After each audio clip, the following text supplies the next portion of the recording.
Hello everyone, कैसे हैं आप सभी। मैं आशा करता हूं कि आप सभी अच्छे होंगे और साथ ही आप सभी अच्छे से पढ़ भी रहे होंगे। ठीक है, तो अब मैं आज नया चैप्टर स्टार्ट कर रहा हूं इस वीडियो में, चैप्टर नंबर 4 डिफरेंशियल इक्वेशन में। तो आइए देखते हैं क्या है चैप्टर नंबर 4। चैप्टर नंबर 4 है linear differential equations with constant coefficient. With constant coefficient मतलब जो डेरिवेटिव होगा, अवकल गुणांक होगा, उसका जो गुणांक होगा उसके साथ में जो नंबर होगा वो अचर होगा, कोई नंबर ही होगा। Constant coefficient, constant coefficient. ठीक है, चैप्टर नंबर 4 लीनियर की बात कर रहे हैं। तो लीनियर आपको हमने फर्स्ट जब चैप्टर स्टार्ट किए थे डिफरेंशियल इक्वेशन, तो फर्स्ट चैप्टर में आपको डिफाइन किया था कि लीनियर डिफरेंशियल इक्वेशन किस टाइप के होते हैं। लीनियर डिफरेंशियल इक्वेशन इस टाइप के होते हैं कि जिनका डिग्री क्या हो, 1 हो। जिनका डिग्री क्या हो, 1 हो, वो लीनियर है। तो आइए देखते हैं। A linear differential equation of order n of the form. एक लीनियर डिफरेंशियल इक्वेशन ले रहे हैं ऑर्डर n का, मतलब जिसका ऑर्डर हाईएस्ट डेरिवेटिव n है, n टाइम अवकलन हुआ है। तो dn बाई dxn और plus a1 dn minus 1 by dxn minus 1 plus a2 dn minus 2 by dxn minus 2 plus and so and an minus 1 dy by dx plus an y equal to q।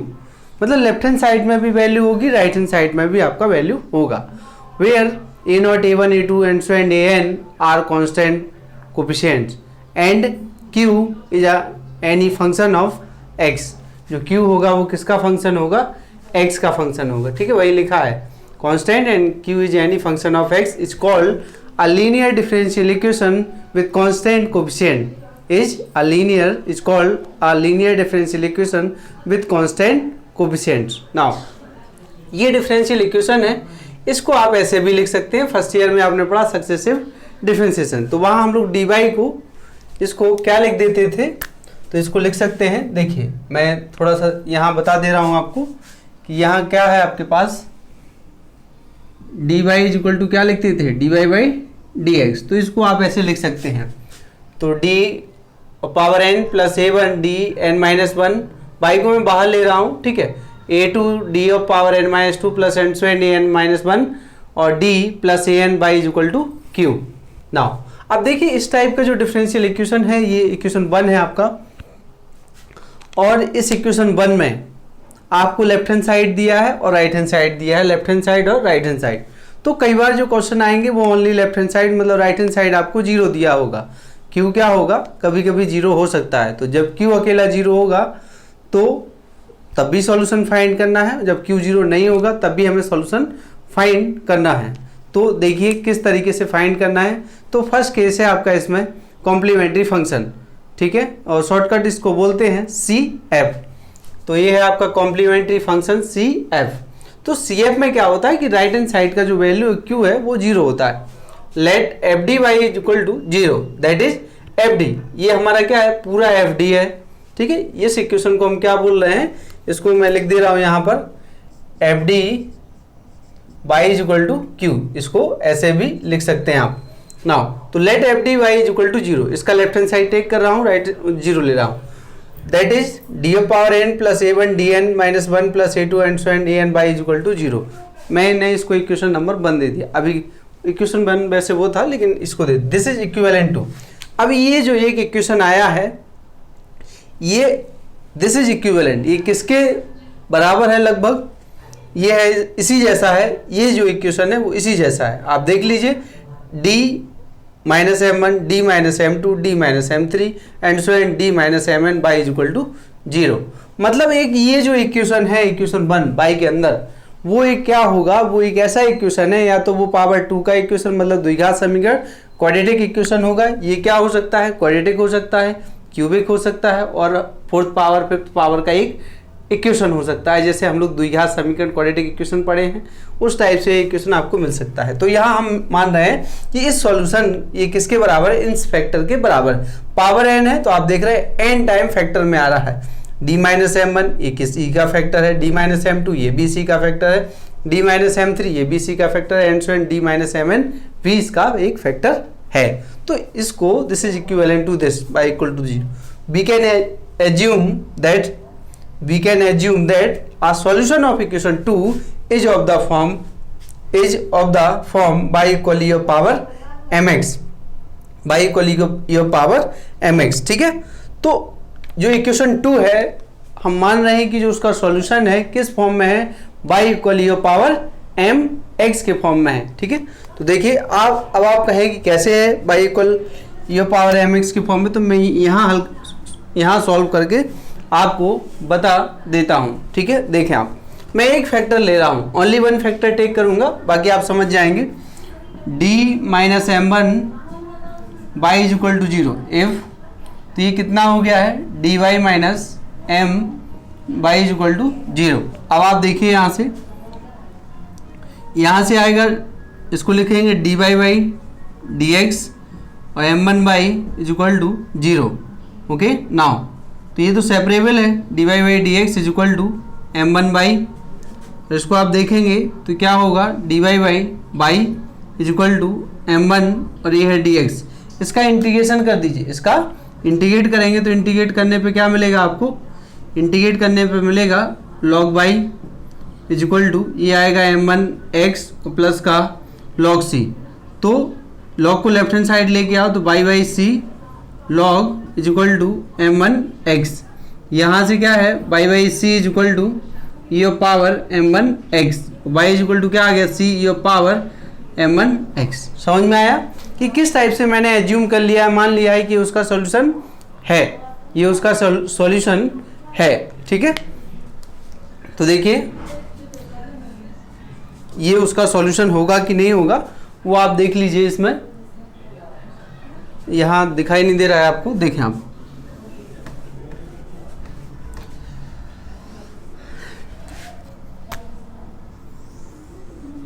यहाँ पर इसका solution मैंने क्या assume किया है, we can assume that a solution of differential equation 2 is of the form y equal mx। तो मैं एक को सॉल्व कर रहा हूँ, तो देखिए if d minus m1 y is equal to 0, तो यहाँ से आप देखेंगे d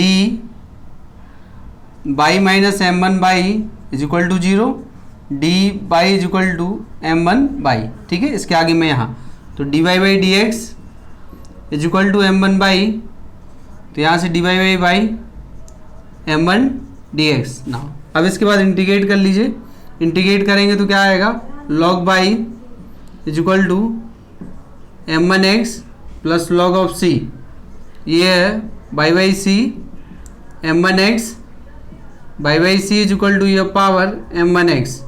यहाँ से आ जाएगा y equal c your power m1 x। तो ये फर्स्ट फैक्टर का सॉल्यूशन आया है इस टाइप से, किसका आया है, ये जो सॉल्यूशन है इस फैक्टर का सॉल्यूशन है, फर्स्ट फैक्टर का सॉल्यूशन। इसमें तो n फैक्टर है, तो मैं मान ले रहा हूँ कि अभी जो m1 आया है फिर m2 आएगा, मैं मान रहा हूँ कि इसका जनरल सॉल्यूशन एक टाइप का होगा, ठीक है। तो इस टाइप से मानना है, सारे सॉल्यूशन इसी टाइप से होंगे। तो देन फ्रॉम 1 इक्वेशन 1 में हम लोग सभी क्या कर रहे हैं, बाई की वैल्यू ई पावर mx रखेंगे। जब आप ई पावर mx रखेंगे तो यहाँ रिप्लेस होगा इस बाई की जगह और उसका मल्टीप्लाई इसमें होगा और उसका nth टाइम क्या होगा, डिफ्रेंशिएशन होगा। तो वो nth टाइम जब डिफ्रेंशिएशन होगा तो m उतनी ही बार बाहर निकलेगा। तो e power mx m power n a1 m power n minus 1 plus a2 m power n minus 2 and so and an m plus an is equal to 0, और ये 0 में डिवाइड कर दीजिए, जो 0 नहीं है तो ये आपका इक्वेशन। और ये जो इक्वेशन नंबर 3 है यही हमारा क्या होगा, एक्सिलरी इक्वेशन जिसे पढ़ते हैं एक्सिलरी इक्वेशन, सहायक समीकरण। और इसी की हेल्प से हम लोग क्या करेंगे, रूट्स फाइंड करेंगे इक्वेशन के और उसकी हेल्प से डायरेक्ट आंसर देंगे कॉम्प्लीमेंट्री फंक्शन के लिए।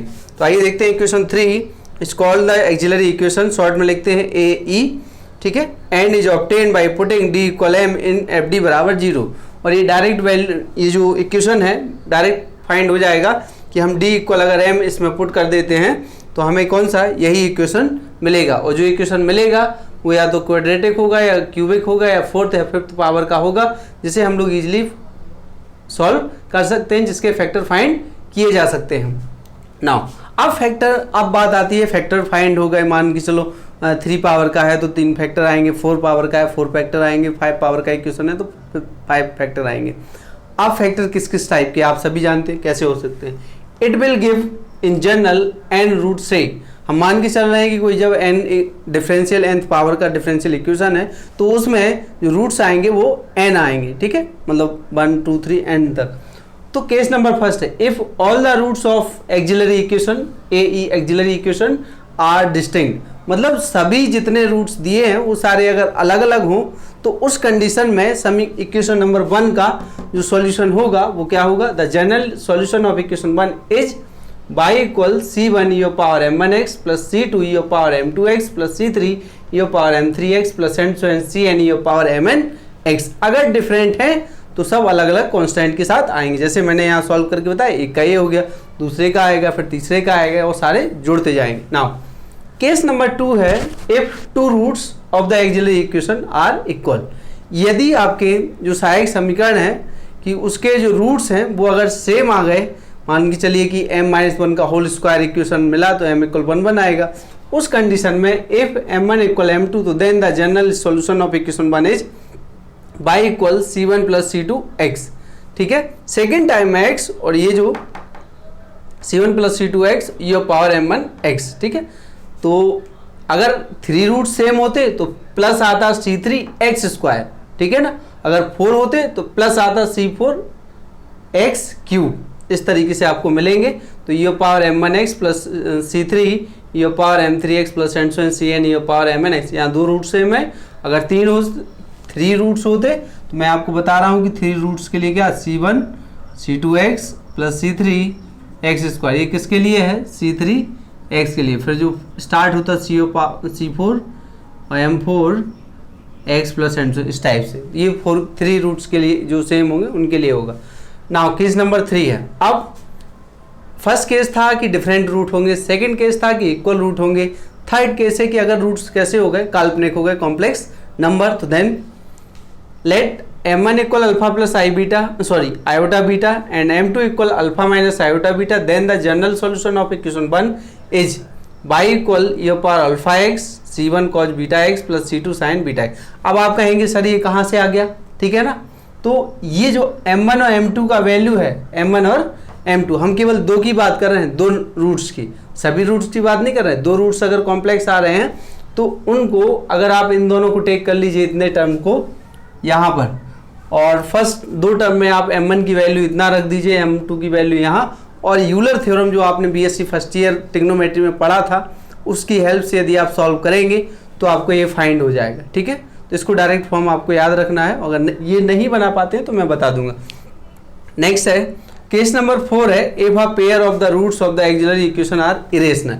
अब क्या है, कई बार ऐसा होता है कि जो रूट्स होते हैं वो रूट के अंदर आ जाते हैं, किसके अंदर, रूट के अंदर, तो अपरिमेय संख्याओं के फॉर्म में आएंगे, उस कंडीशन में भी इसी टाइप से उसमें हाइपरबोलिक फंक्शन का यूज होगा। तो let m1 equal alpha plus root beta, m2 equal alpha minus root beta, तो then the general root solution of 1 y equal e power alpha x c1, यहाँ देखो कॉज सिंपल है, यहाँ cos hyperbolic beta x plus c2 sine hyperbolic beta x, ठीक है।